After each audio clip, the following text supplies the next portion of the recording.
In the name of Allah, the most gracious, the most merciful, to whom we all have to turn back.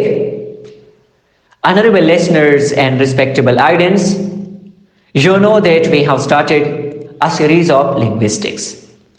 In linguistics, we commenced the chapter that is known as discourse analysis. Listeners and audience, yesterday I told you about the two types of cooperative overlap, like terminal overlap and continuous overlap. Today I am going to teach you the third type of cooperative overlap, and it is conditional access to the tongue. Conditional access to the tongue refers to a phenomena in a conversation where a speaker attempts to take his turn, but his turn is temporarily blocked or delayed by another speaker's overlap. However, instead of giving up or interrupting another speaker, he waits for a brief moment and then monitoring his conversation, seizing an opportunity to take his turn when the overlapping speaker subsides or when the overlap subsides.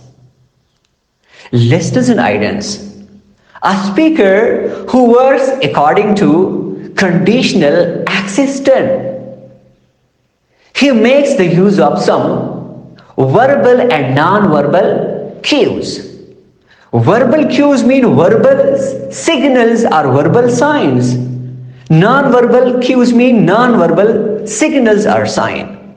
Like in non-verbal signals, he is nodding to show agreement, and he also is having eye contact. And whenever we are talking about verbal cues, he says, may I add something? Can I add something to this point? And also says, excuse me. He looks at to the breathing of another person, that when he pauses or when he completes his statement, then he wants to take his turn and begin. So it is also cooperative. In other words, conditional access to the turn refers to a phenomena where a speaker A, he attempts and tries to take his turn, but he is actually blocked or delayed by another speaker's overlap. So speaker A waits for a short moment and monitoring his conversation and seizes an opportunity that when he find an opportunity, then definitely he will begin speak. And the example of it is, for example, speaker A says, we should help the poor, and now he has not completed his statement, but this is cooperative overlap by speaker B. He says it, what about our poor people and our neighbors? Speaker A, he seizes an opportunity, waits for a brief moment and says, this is exactly what I would like to say. So listeners and audience, hope that now you know about conditional access to the tongue. Thank you.